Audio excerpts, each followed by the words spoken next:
नमस्कार सभी सखियों को, सभी सखाओं को, सभी श्रोताओं को।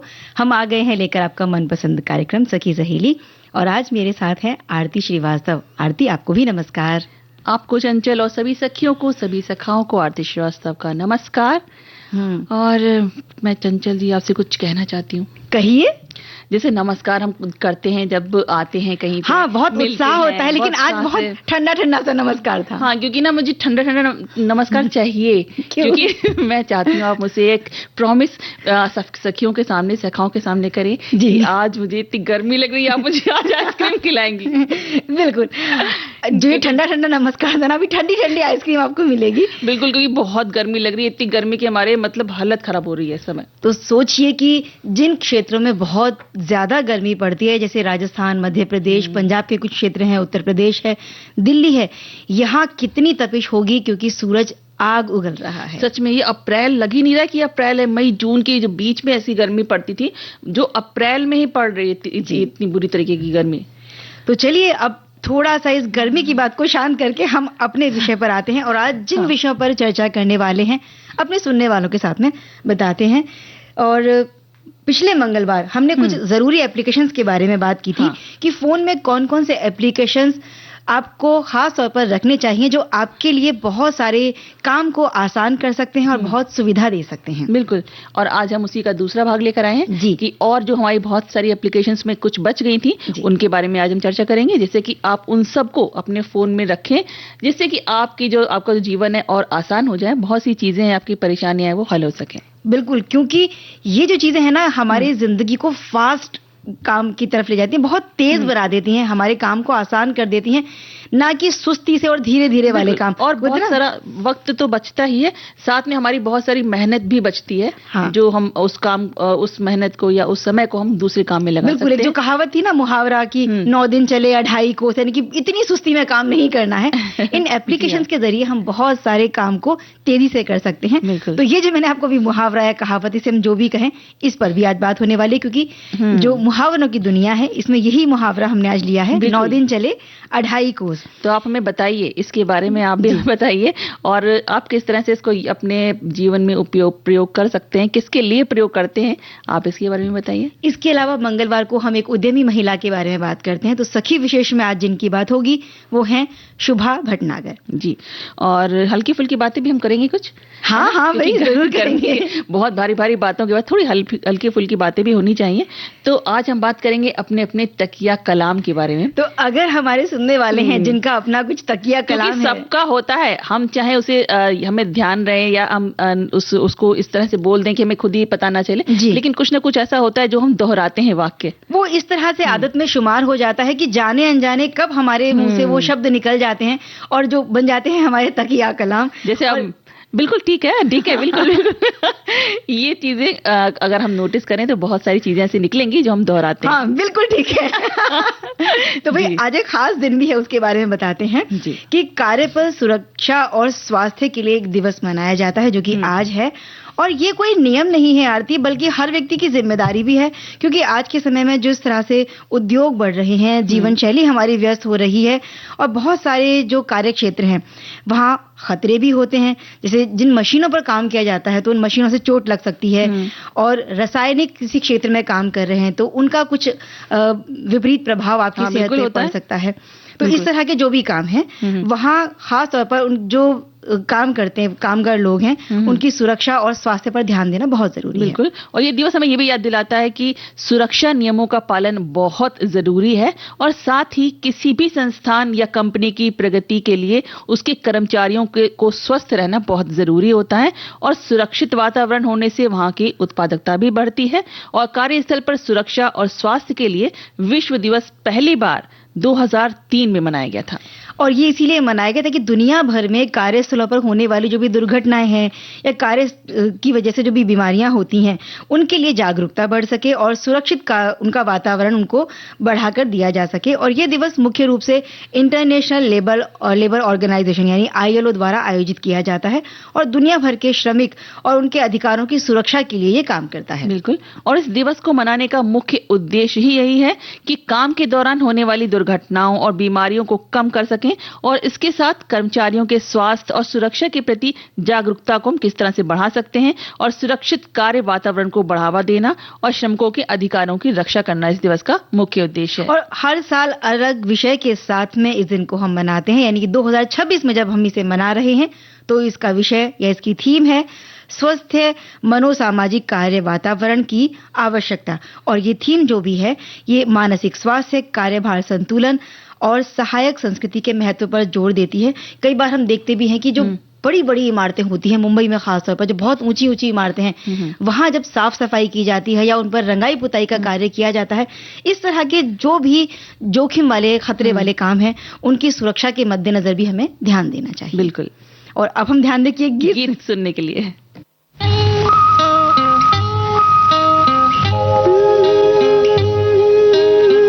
जीवन की बगिया महकेगी लहकेगी, जीवन की बगिया महकेगी लहकेगी चहकेगी, खुशियों की कलियां झूमेंगी झूलेंगी फूलेंगी, जीवन की बगिया।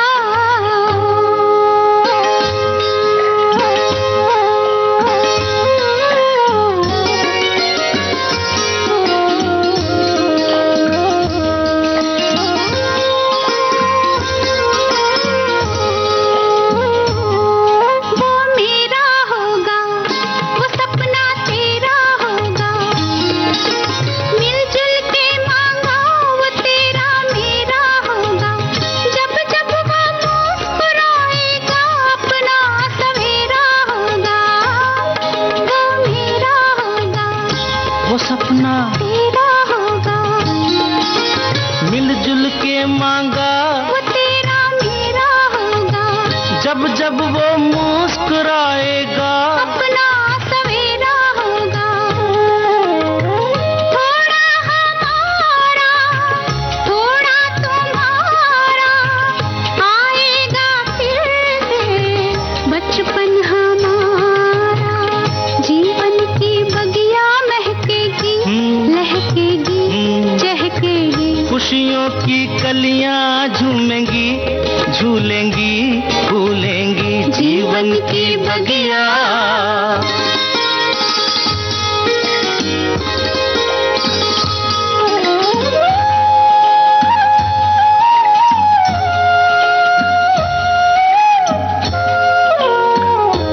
हम और बंधेंगे, हम तुम कुछ और बंधेंगे, होगा कोई बीच तो हम तुम और बंधेंगे, बांधेगा धागा कच्चा हम तुम तब और बंधेंगे, कुछ और बंधेंगे हम तुम कुछ और बंधेंगे, होगा कोई बीच तो हम तुम और बंधेंगे, बांधेगा धागा कच्चा हम तुम तब और बंधेंगे,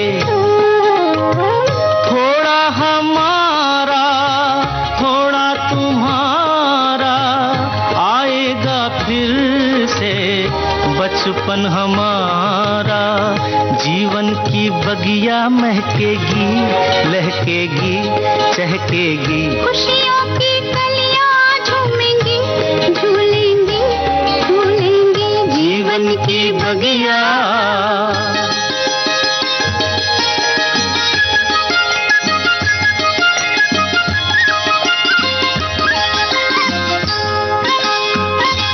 मेरा राज दुलारा वो जीवन प्राण हमारा, फूलेगा एक फूल खिलेगा प्यार हमारा, दिन का वो सूरज होगा रातों का चांद सितारा, मेरा राज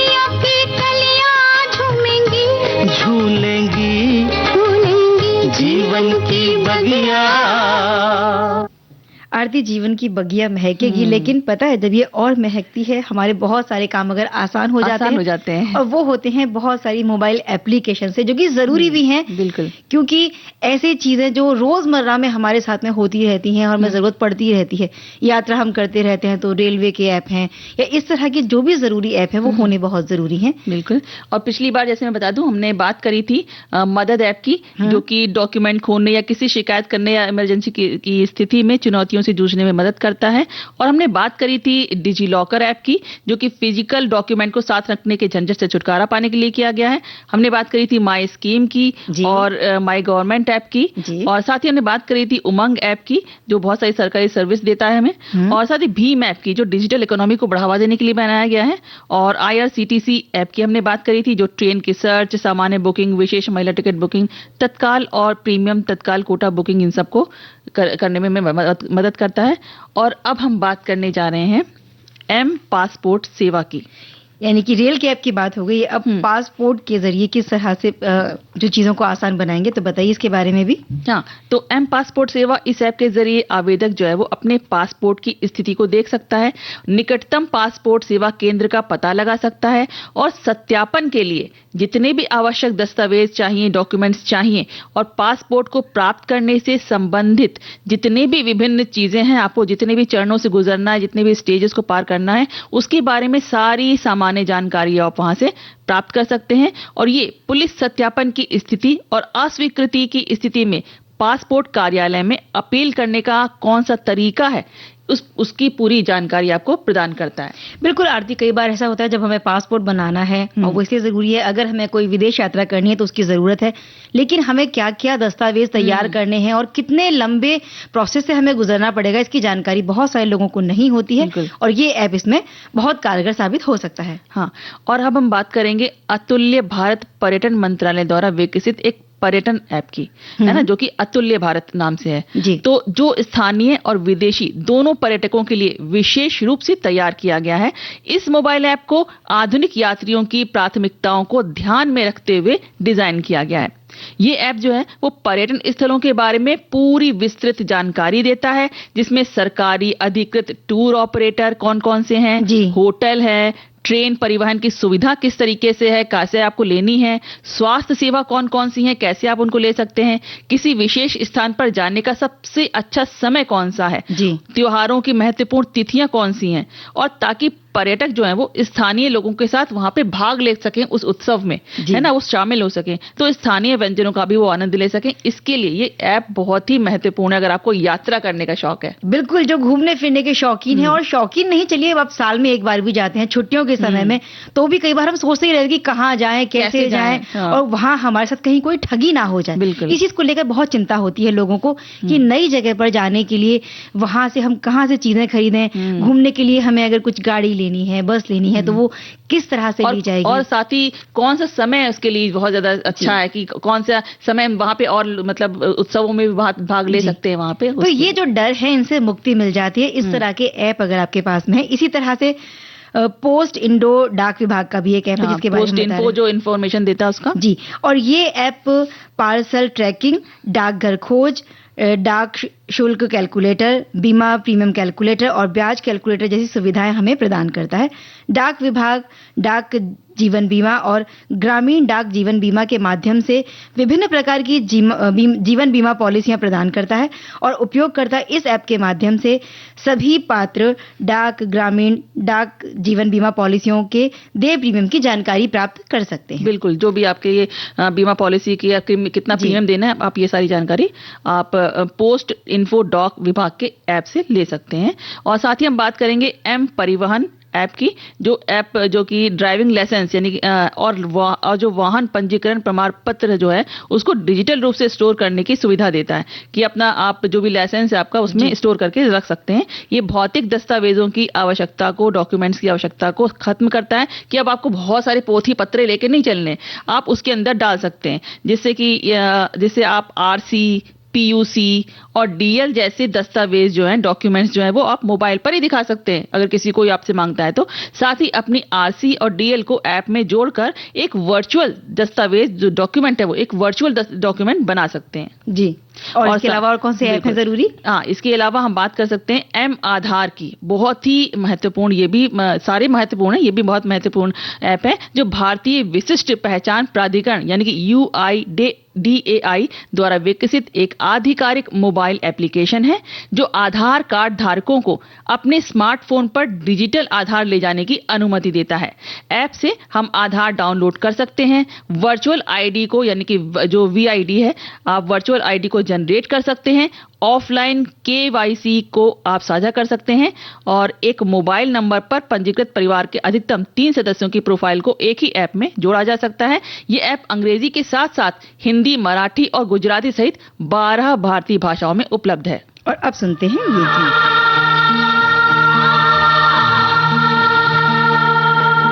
न आया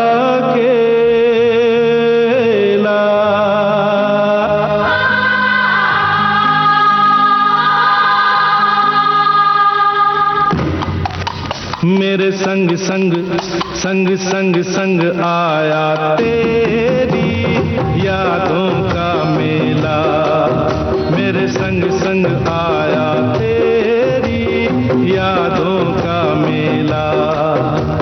अकेला गया था मैं न आया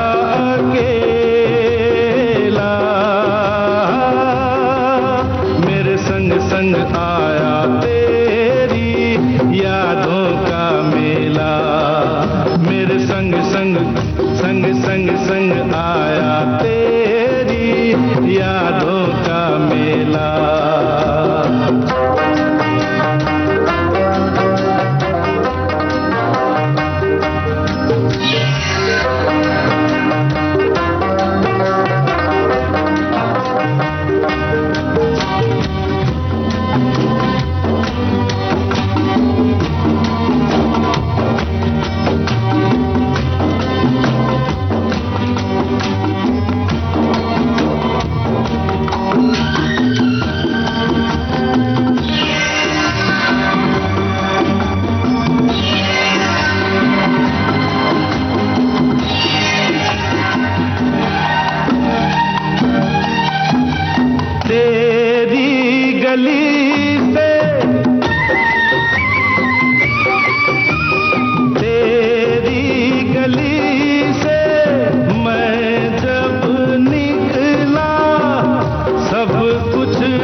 संग संग संग संग संग आया तेरी यादों का मेला, मेरे संग संग आया तेरी यादों का मेला। अकेला गया था मैं न आया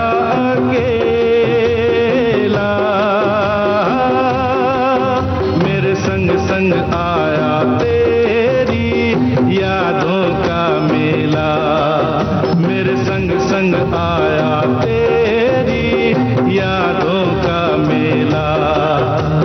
अकेला गया था मैं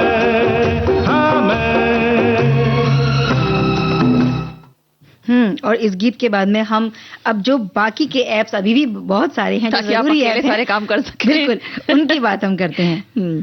तो अब हम बात कर रहे हैं भारत के आयकर विभाग द्वारा लॉन्च किया गया एक आधिकारिक मोबाइल एप्लीकेशन, और इसका मुख्य उद्देश्य है करदाताओं को उनके वार्षिक सूचना विवरण और करदाता सूचना सारांश को आसानी से देखने की सुविधा देना। इसमें हम TDS, TCS और ब्याज, लाभांश, शेयर, लेन देन, टैक्स का भुगतान और रिफंड जैसी महत्वपूर्ण जानकारियां देख सकते हैं आराम से। इसके अलावा एक और ज़रूरी ऐप है जो हम सबके मोबाइल में होना चाहिए, वो है रेल वन ऐप, जो कि भारतीय रेलवे द्वारा जुलाई 2025 में लॉन्च किया गया और एक सुपर ऐप है जिससे मिनिस्ट्री ऑफ रेलवे ने यात्रियों से सभी उनकी ज़रूरतों के लिए बनाया गया है और प्लेटफॉर्म पर उनको लाने के लिए बनाया गया है। ये ऐप है इस तरह का कि इसे रिजर्व या अनरिजर्व जो भी टिकट्स हैं, प्लेटफॉर्म टिकट हैं, सीजन टिकट हैं, आप उन्हें बुक कर सकते हैं। और ट्रेन की लाइव लोकेशन क्या है, पीएनआर स्टेटस क्या है, कोच की स्थिति क्या है, प्लेटफॉर्म नंबर की जानकारी, रियल टाइम, ये सभी कुछ इस ऐप में आपको मिल सकता है। यात्रा के दौरान सीधे अपनी सीट पर आप खाना भी मंगवा सकते हैं और ई कैटरिंग की सुविधा भी इस ऐप के जरिए दी जाती है। किसी भी शिकायत या सहायता के लिए सीधे इस ऐप से रेल मदद पर संपर्क किया जा सकता है। बिल्कुल। और हमने सच में इसका अगर जब नहीं हो रहा था टिकट बुक, तो इस जब रेल वन ऐप को हमने जब किया तो फटाफट 2 मिनट के अंदर हो गया।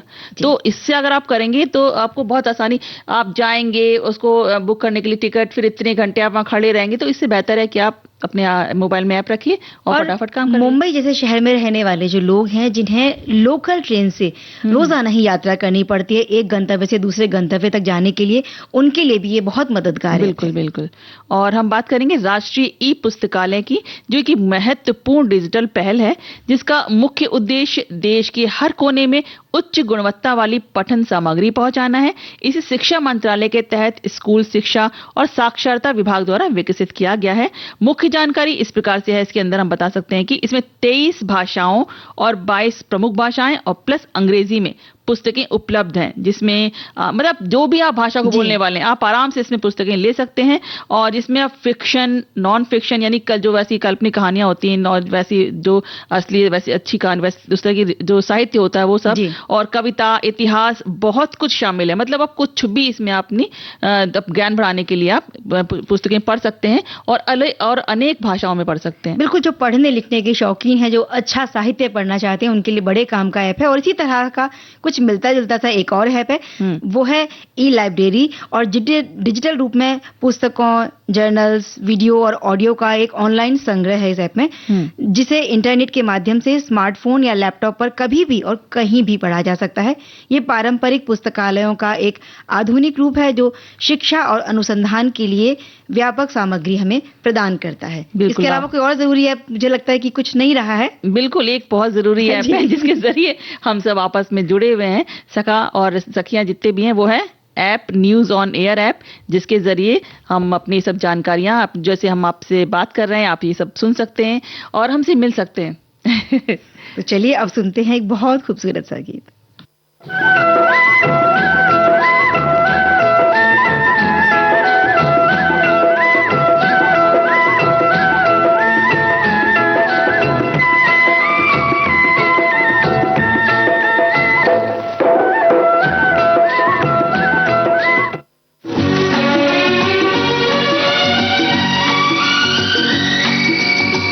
याद रहेगा प्यार का ये रंगीन ज़माना, इस दुनिया में छोटी सी अपनी दुनिया बसाना याद रहेगा। ओ याद रहेगा प्यार का ये रंगीन ज़माना, याद रहेगा।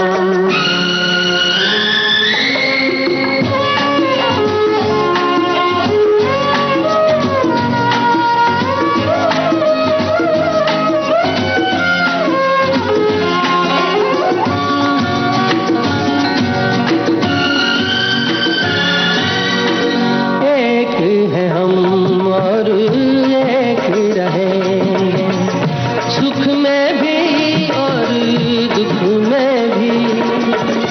जब तक है सांसों का बंधन, ये बंधन टूटे न कभी। जन्म जन्म ये रस्म निभाने की कसम खाना याद रहेगा, याद रहेगा प्यार का ये रंगीन ज़माना, याद रहेगा।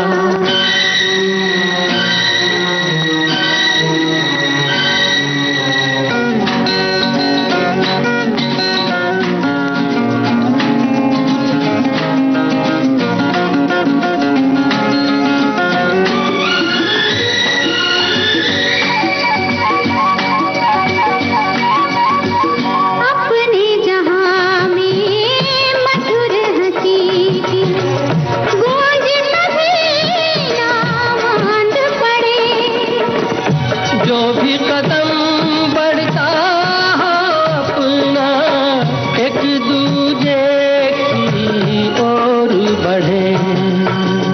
प्यार में छू के तो सायों का एक हो जाना याद रहेगा।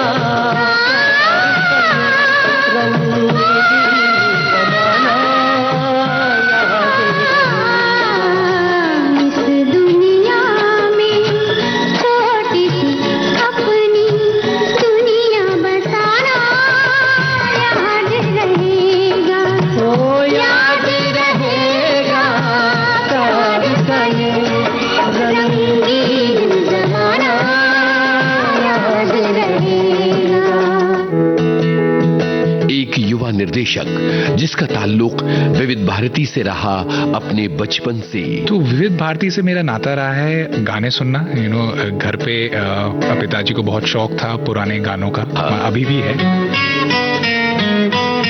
लेकिन उन्होंने की कानून की पढ़ाई। अगर एक इंसान लॉ करता है तो वो सब चीज करने के लिए तैयार होता है, क्योंकि लॉ आपको एक ऐसा फाउंडेशन दे देता है, एक ऐसा स्ट्रक्चर दे देता है आपकी जिंदगी में कि आप कुछ भी कर सकते हो। आगे चलकर एक किताब ने उनकी जिंदगी बदल कर रख दी और उन्होंने बनाई अपनी पहली फिल्म केसरी 2।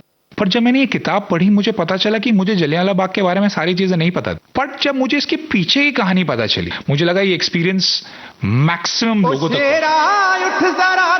युवा निर्देशक करण सिंह त्यागी आज के मेहमान 29 अप्रैल शाम 4 बजे सिर्फ विविध भारती पर।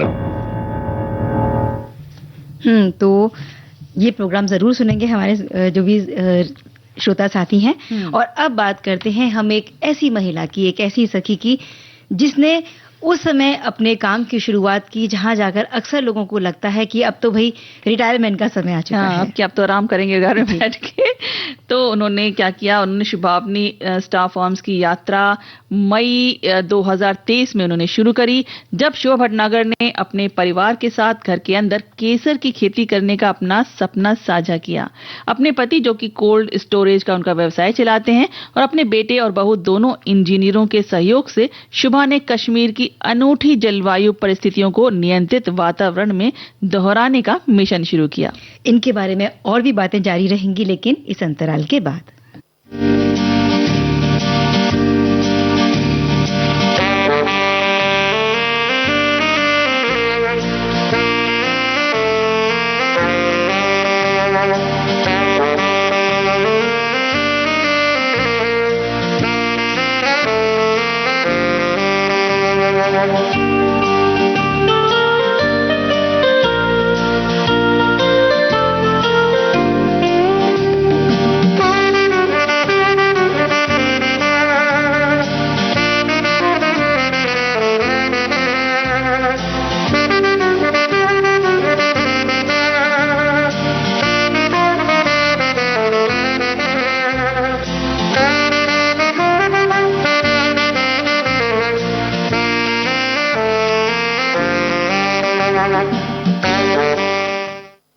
सखी विशेष में आज हम बात कर रहे हैं शुभा भटनागर की, जिन्होंने 60 की उम्र को पूरा करते हुए जिसे ढलता पड़ाव माना जाता है तब एक नई शुरुआत की, और किस तरह से केसर की खेती ये कर रही हैं, ये बहुत महत्वपूर्ण बात है। बिल्कुल, शुभा भटनागर ने ग्रामीण महिलाओं के उत्थान के लिए कुछ वो करना चाहती थी।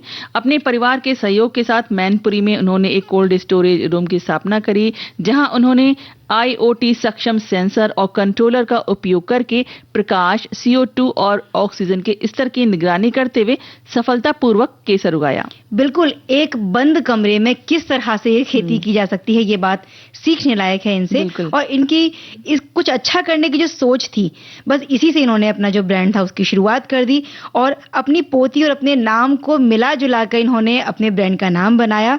और वो ग्रामीण महिलाओं की जो दयनीय स्थिति थी उससे अच्छी तरह से वाकिफ थी और किस तरह से आर्थिक कमियों से वो लोग जूझते हैं, खासतौर पर महिलाएं, वो अपने बच्चों को पढ़ा लिखा भी नहीं पाती, हर छोटी चीज के लिए उन्हें संघर्ष करना पड़ता है, उनकी मदद के लिए भी इन्होंने हाथ बढ़ाया। जी, और कई घरों की आर्थिक स्थिति बच्चों को कम उम्र में ही काम करने के लिए मजबूर कर देती थी। जब उन्होंने अपना ये एक नया उद्यम शुरू करने का फैसला किया तो उनका उद्देश्य अपने आसपास की महिलाओं को लाभ पहुंचाना और उनके जीवन को बेहतर बनाना था। हालांकि सुभा जी ने जब शुरुआत की तो उन्होंने मशरूम उगाना शुरू किया था, लेकिन बाद में उन्होंने केसर की खेती को चुना और जल्दी ही उन्हें इस बात का एहसास भी हुआ कि ये कहना आसान है या करना मुश्किल है। केसर की खेती के बारे में जो विश्वसनीय जानकारी थी उसका अभाव इनके काम को आगे बढ़ाने में सबसे बड़ी बाधा बन रहा था। तो उससे किस तरह से इन्होंने आगे बढ़ने का सोचा, अभी आप बताइए। बिल्कुल, किसानों से सीखने के लिए उन्होंने जल्द ही वो कश्मीर पहुंच गए कि मतलब सीखा जाए कि कश्मीर में आखिर उगाते कैसे हैं केसर। तो जहां केसर उगाया जाता है वो जगह उन्होंने देखी और उन्होंने लगभग 30 किसानों से मुलाकात की और केसर की खेती के बारे में उन्होंने पूरी जानकारी प्रत्यक्ष देखकर प्राप्त करी। उन्होंने कश्मीर से आवश्यक बीज भी मंगवाए। कश्मीर की जलवायु की केसर के लिए कैसी अनुकूलता है वो परखा और उसके बाद उन्होंने शुरू किया। तो भाई कश्मीर में बहुत ठंडा वातावरण है, लेकिन उनके सामने ये चुनौती थी कि उत्तर प्रदेश में अगर उन्हें ये काम करना है तो वैसा ही वातावरण किस तरह तैयार करना है। वो बहुत अच्छी तरह से इस बात को समझती थी कि मिट्टी में केसर अगर उगाया जाएगा तो बहुत तरह की समस्या उनके सामने आ सकती हैं। कीट पतंगे हैं, तापमान का फर्क है, जानवर जो कि फसलों को नष्ट कर देते हैं, इस तरह की सभी समस्या उनके सामने थी। बिल्कुल, और इन समस्याओं को ध्यान में रखते हुए उन्होंने केसर की खेती के लिए कोल्ड स्टोरेज विधि अपनाने का निर्णय लिया। उनके पति ने का जो कोल्ड स्टोरेज व्यवसाय था, इस दृढ़ निश्चयी महिला के लिए बहुत ही उपयोगी साबित हुआ। उन्होंने उपयुक्त विधि चुनने से पहले कई महीनों तक विभिन्न कृषि विधियों का पूरा अध्ययन किया और उन्होंने इंडो एरोपोनिक विधि के बारे में सीखा। साथ ही कश्मीर में केसर की फसल पर 1 दशक का डेटा यानी पूरे 1 साल का उन्होंने डेटा एकत्र किया ताकि मसाले की खेती के लिए उपयुक्त तापमान और प्रकाश की तीव्रता का पता चल सके कि कितना प्रकाश होना चाहिए, कितना तापमान होना चाहिए। और कोल्ड स्टोरेज में आवश्यक नमी का अभाव था। बिल्कुल, क्योंकि केसर की अगर हम बात करें तो सबसे महंगे मसालों में एक शुमार होता है। बिल्कुल, इसमें किसी तरह का नुकसान अगर हो जाए तो वो खामियाजा भरना आसान नहीं होता। तो सारी तैयारी बहुत जरूरी थी और बीजों के अंकुरण के लिए आवश्यक तापमान को नियंत्रित करना एक बहुत कठिन काम था उनके लिए। इसीलिए उन्होंने रैक पर तापमान और प्रकाश को नियंत्रित किया और बीजों के अंकुरण के लिए उपयुक्त जो परिस्थितियां थी फिर वो पाई। और जैविक खेती जो भटनागर करता है, कीटनाशकों का उपयोग नहीं करते। हम ये बताने की कोशिश कर रहे हैं कि वो जैविक खेती करती हैं और किसी भी तरह के कीटनाशक का भी इस्तेमाल नहीं करती हैं ताकि आपको बिल्कुल शुद्ध चीज मिले। और एरोपोनिक्स विधि से सिंचाई की आवश्यकता नहीं होती, इसलिए और इसके अलावा उनकी विधि में केसर उगाने के लिए भूमि की आवश्यकता भी नहीं होती है। उनके बेटे बताते हैं कि एरोपोनिक्स केसर की खेती के लिए सबसे उपयुक्त है क्योंकि ये मिट्टी और हवा से फैलने वाली बीमारियों को रोकता है। और साथ ही उन्होंने उनकी कंपनी थी, उन्होंने नए बेहतर दृष्टिकोण से अपना जो सबका ध्यान था उन्होंने अपनी तरफ आकर्षित किया और 2024 में उनके इस नए स्टार्टअप को महाकुंभ 4.0 में agritech startup of the year पुरस्कार से सम्मानित किया गया, जो भारत में कृषि को बदलने की इसकी क्षमता को दर्शाता है। और बिल्कुल हमारी बहुत सारी सखियां और कई सुनने वाले उनसे प्रेरणा ले सकते हैं, आगे बढ़ सकते हैं। शुभा उत्पादन बढ़ाने और साल में कई बार फसलें उगाने की अपनी योजना बना रही हैं, यानी कि आगे भी ये चाहती हैं कि इनका काम और चलता रहे, बढ़ता रहे। और उनका ये उद्यम नवाचार और शक्ति और टिकाऊ पद्धतियों में भारत के नेतृत्व की क्षमता का प्रमाण है। बिल्कुल, और ये अग्रणी प्रयास न केवल विकसित भारत की परिकल्पना को साकार करने में सहायक है बल्कि कृषि उद्यमियों की नई पीढ़ी को अधिक सुदृढ़ भविष्य के लिए प्रौद्योगिकी अपनाने के लिए प्रेरित भी करता है। तो चलिए इनकी बात के बाद सुनते हैं ये प्यारा सा गीत।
आजा चलने कहीं दूर, और दूर अगर जाना हो बहुत सुस्ती से चले तो कोई ना कोई ये कहावत जरूर कह देगा कि भाई 9 दिन चले 2.5 कोस। बिल्कुल। और ये आरती बहुत प्रसिद्ध कहावत है हिंदी की, जिसका अर्थ होता है बहुत धीमी गति से काम करना या सुस्त रफ्तार से एकदम धीमा धीमा काम करना। और अक्सर ये जो कहावत है आलसीपन या धीमी कार्य प्रणाली पर व्यंग्य करने के लिए कही जाती है। बिल्कुल बिल्कुल। और हमारे एक जो श्रोता है वो लिखते हैं कि क्लास में जब टेस्ट चलता था और हम कुछ ज्यादा नहीं लिख पाते थे तो हमारे हिंदी के गुरुजी इस कहावत को बोलते थे, पूरा घंटा बीत रहा है और तुमने बस इतनी ही लिखा, 9 दिन चले 2.5 कोस। क्या बात है। इस तरह से किस के साथ ये घटना घटी है कि ये कहावत उन्हें कही गई है, हमारे साथी जरूर हमारे साथ साझा करें। लेकिन फिलहाल जिन्होंने अपनी बातें साझा कर दी हैं उनकी बात बताते हैं। एक साथी का कहना है कि विविध भारती में कभी 9 दिन चले 2.5 कोस वाली बात नहीं होती, बिल्कुल नहीं, कभी नहीं होती। यहाँ हर काम घड़ी की सुई के साथ चलता है, यानी वक्त पर होता है। बिल्कुल। और एक और श्रोता है जो लिखते हैं कि ये मुहावरे का उपयोग तब किया जाता है जब कोई व्यक्ति बहुत समय लेकर भी बहुत पूरा काम नहीं कर पाता है। और बहुत सारे लोग हमारे जीवन में होते हैं जो समय तो बहुत लेते हैं पर काम कुछ नहीं कर पाते। ये मुहावरा हमारे जीवन में बहुत सहायता के ऐसे ही मेरे घर में भी कोई है जो बहुत समय लेता है लेकिन काम कुछ नहीं करता। वो है उस मतलब बता रहे हैं कि मतलब समय बहुत लेते हैं लेकिन काम वो नहीं हो पाता। जी, हम इनकी बातों में उलझ के रह गए। और हमारे आगे श्रोता लगते हैं कि भाई जिनकी प्रगति बहुत कम हो रही है, ये मुहावरा उनके लिए इस्तेमाल किया जाता है कि काम तो बहुत दिन किया लेकिन 9 दिन चले 2.5 कोस जैसा है, यानी कि काम अभी तक पूरा नहीं हुआ है। किसी प्रोजेक्ट की रफ्तार को देखकर लगता है 9 दिन चले 2.5 कोस, यानी कि सुस्त रफ्तार से काम करना। बिल्कुल। एक और श्रोता जो लिखते हैं कि इसका अर्थ है कि बहुत धीमी गति से काम करना या अत्यधिक सुस्ती दिखाना, यानी कि बहुत अधिक समय लेने के बावजूद बहुत कम काम होना। वही सब चीजें उन्होंने भी लिखी हैं। तो यह मंद गति के लोगों पर भी व्यंग करने के लिए कहा जाता है ये चीज, लिखते हैं ये। और साथ ही एक और श्रोता है जो लिखते हैं कि 9 दिन 2.5 कोस का मतलब है किसी भी काम को बहुत धीमी गति से करना, यानी कि 2.5 कोस जो है वो बहुत छोटी सी दूरी है, उसे भी बहुत लंबे समय में तय किया गया है। तो इस कहावत के पीछे कुछ घटना या कहते हैं कि कोई कहानियां होती है ना उनसे जुड़ी हुई, कि इसकी शुरुआत कैसे हुई थी। तो अवध में एक बहुत तेज दौड़ने वाला धावक हुआ करता था और अपने तेज दौड़ने के कारण ही वो बहुत दूर दूर तक जाना चाहता था। दौड़ से उसने बहुत सारी प्रतिष्ठा और पर्याप्त धन भी इकट्ठा कर लिया था और हमेशा क्योंकि दौड़ में प्रथम आता था तो इस कारण उसने अभ्यास करना धीरे धीरे कम कर दिया। उसे लगता था कि दौड़ना तो बस उसके बाएं हाथ का खेल है और हर रोज खेल के मैदान में आता जरूर लेकिन दौड़ता एकदम धीरे धीरे। इस तरह से उसके अभ्यास में बहुत कमी आने लगी। फिर भी वो धीरे धीरे ही दौड़ता रहता। तो उसके जो गुरु थे, यानी जिन्हें हम कोच कहते हैं, तो धीरे धीरे दौड़ने से जब उसे मना करते थे और कहते थे कि अपनी दौड़ में तेजी लेकर आओ, लेकिन उसे सुना नहीं। समय बीतता गया और कुछ दिन बाद जब वार्षिक प्रतिस्पर्धा का दिन आया तो दौड़ में वो हार गया। तब उसके गुरु ने गुस्से में व्यंग करते हुए उस पर कहावत कही थी कि 9 दिन चले 2.5 कोस, यानी कि काम का सिर्फ दिखावा करना, बहुत धीमी गति से काम करना। हमारे साथी ने बहुत अच्छे संदेश भेजे, लेकिन फिलहाल सुनते हैं।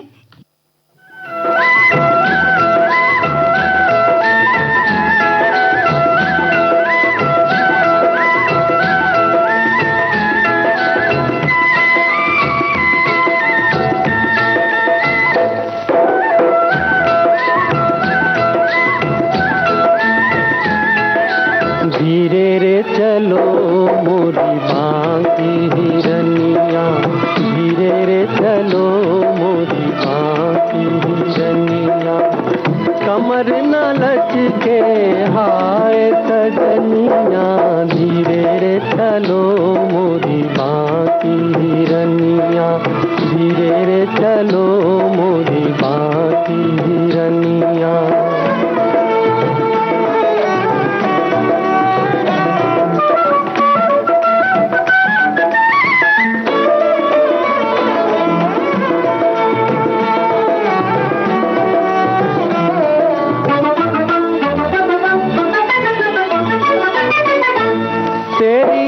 बिखरी जुल्फे देख देख ये मस्त घटा शर्माई हो, देखो मस्त घटा शर्माई, तेरा रूप जो देखा झूम झूम ली, बिजली ने अंगड़ाई होली, बिजली ने अंगड़ाई, काले बाल गोरा रूप जैसे साए में हो धूप, तुझे देख जिया भरमा ही गया।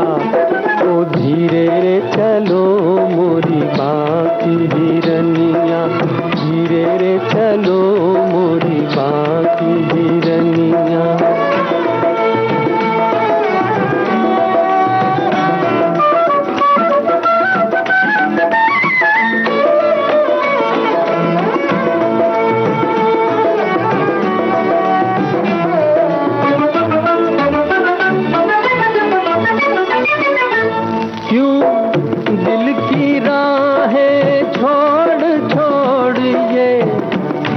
चला खारों पे ये फूल चला खारों पे, तेरा पिघले ऐसे रूप के जैसे मोम हो अंगारों पे, जैसे मोम हो अंगारों पे।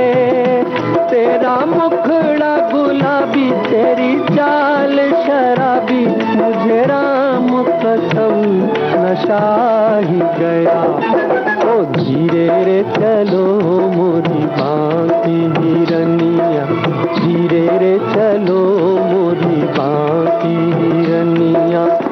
कमर न लचके हाय सजनिया, धीरे रे चलो मोरी बाकी हिरनिया, धीरे रे।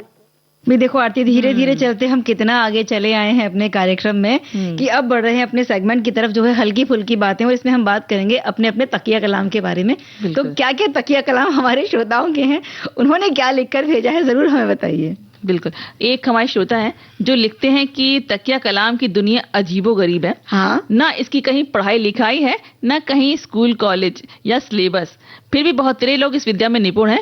मेरे घर के पड़ोस में ही एक व्यक्ति हैं, वो हर एक बात में यही बात बोलते हैं कि समझा कि नहीं, समझा कि नहीं। अब बेचारा जो समझा भी होगा वो भी भूल जाएगा। क्या बात है।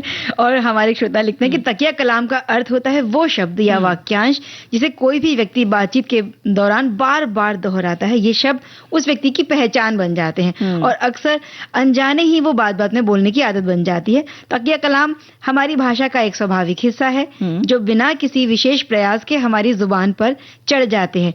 ये न केवल बोलने के लिए पॉज या विराम लेने में मदद करते हैं बल्कि हमारी एक विशिष्ट पहचान भी बनाते हैं। और हमारे श्रोता लिखते हैं कि ठीक अपने अपने तकिया कलाम के बारे में पहले तो उन्होंने लिखा है कि ठीक है जी हाँ, यही सखी सहेली की इस सखा का तकिया कलाम है। मोबाइल या फोन पर किसी से भी वार्तालाप होता है तो कितनी बार मुंह से निकलता है ठीक है। सखी सहेली की सखी यानी कि धर्मपत्नी कहती हैं शाम को ऑफिस से लौटते वक्त फल सब्जियां लाना ठीक है। अदरक इलायची वाली चाय ठंडी हो रही है ठीक है। मेरी बात नहीं मानोगे तो सच कह रही हूँ, मायके चली जाऊंगी ठीक है। फिर कहता हूँ नहीं नहीं, मायके अकेले नहीं जाना, दोनों साथ चलेंगे। क्या ठीक है, ठीक है। सब ठीक ही ठाक है। इसी तरह से एक और बहुत अच्छा संदेश आया है। तकिया कलाम एक ऐसा छोटा सा वाक्य है जो उस व्यक्ति के साथ हरदम रहता है क्योंकि उसकी आदत होती है। मतलब जो व्यक्ति इस आदत का शिकार होते हैं वो जिस भी अन्य किसी व्यक्ति से बात करेगा, विषय चाहे कुछ भी हो, उसका तकिया कलाम वाला जो वाक्य है उस विषय के ऊपर बोलने वाले शब्दों के बीच बीच में उसे दोहराया जाएगा। पिछले साल मेरे बेटे की शादी हुई थी तो मेरे समधी यानी बेटे के जो ससुर हैं उनको तकिया कलाम की आदत है और बातचीत के दौरान बोलने वाले वाक्य के बीच बीच में उनका तकिया कलाम ही आ जाया करता था। लेकिन उन्होंने लिखा नहीं कि तकिया कलाम क्या था। अच्छा, वो लिखना था ना, वो भी चीज लिखते हैं तो सबको पता चलता।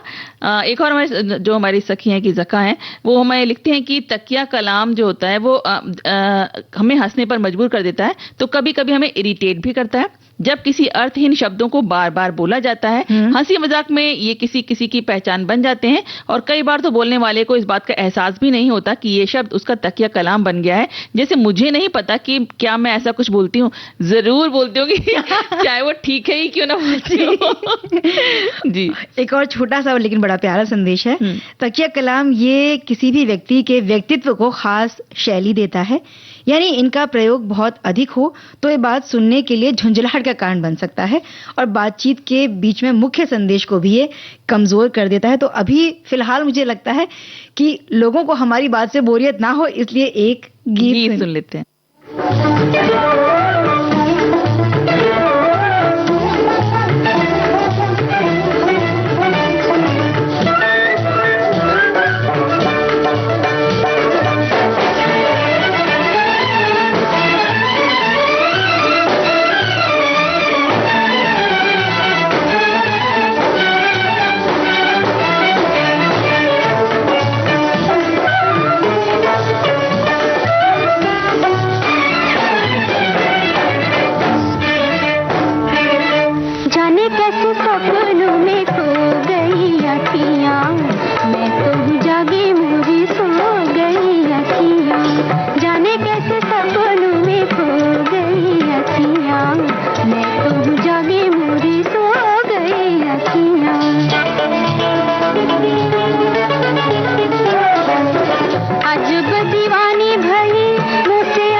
हमारे एक श्रोता है जो लिखते हैं कि हमारा भी तकिया कलाम है, ठीक है, अरे यार बात बात में हमको बोलने की आदत नहीं।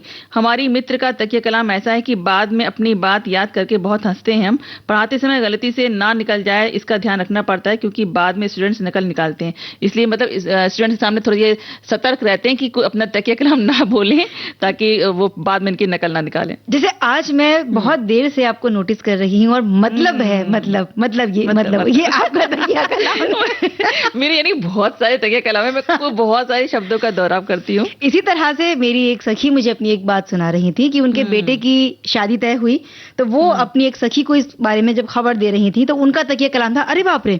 तो जैसे ही उन्होंने बताया कि भाई मेरे बेटे की शादी तय हो गई तो बोली अरे बाप रे। ये सुनकर ऐसा लगता है कि कोई पूरी घटना उनको बता दी गई हो। तो कुछ तकिया कलाम ऐसे होते हैं जो हमें सोचने पर मजबूर कर देते हैं। फिलहाल एक संदेश मैं आपको पढ़कर सुनाती हूँ। तकिया कलाम वो शब्द या वाक्यांश होते हैं जो व्यक्ति बोलते समय आदतवश बार बार दोहराता है, जैसे कि मतलब, कसम से, अरे भगवान, अरे यार, यानी कि आप समझ रहे हैं ना। हाँ, अरे ये कुछ शब्द हैं जो हर बात में बार बार कहे जाते हैं। हाय हाय भी बहुत लोग कहते हैं ना, हाय ऐसा हो गया, हाय वैसा हो गया। तो हे भगवान, ये तो बहुत लोगों का होता है। बिल्कुल। एक हमारे श्रोता हैं जो लिखते हैं कि कहते हैं कि तकिया कलाम किसी और का क्या बताऊं, मेरा ही है। मैं किसी से भी बात करता हूं तो बार बार यही कहता हूं, सुन रहे हो ना, सुन रहे हो ना। तो बहनों, आप दोनों भी मेरा कमेंट सुन रहे हैं ना, तो ना माने अगर इस बात को शामिल, इस चीज को शामिल करें तो सुन रही है ना बहनों, कहते हैं ये।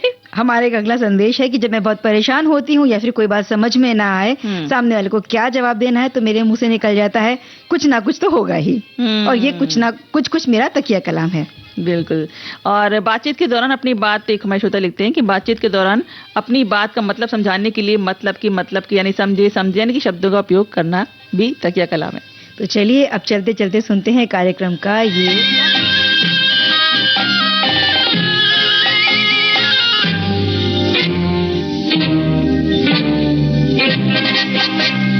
जाता कहाँ है दीवाने, सब कुछ यहाँ है सनम, बाकी के सारे फसाने झूठे हैं तेरी कसम। 50 कुछ तेरे दिल में 50, कुछ मेरे दिल में 50, जमाना है बुरा।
जाता कहाँ है दीवाने। भाई स्टूडियो से जाने का समय हमारा भी हो चला है। लेते हैं अपने सभी सुनने वालों से इजाजत। आप सभी को चंचल वर्मा और आरती श्रीवास्तव का नमस्कार।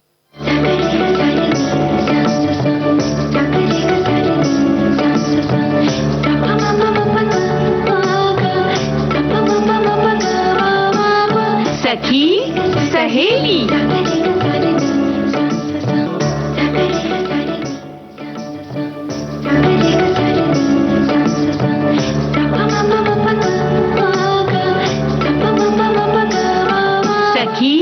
सहेली।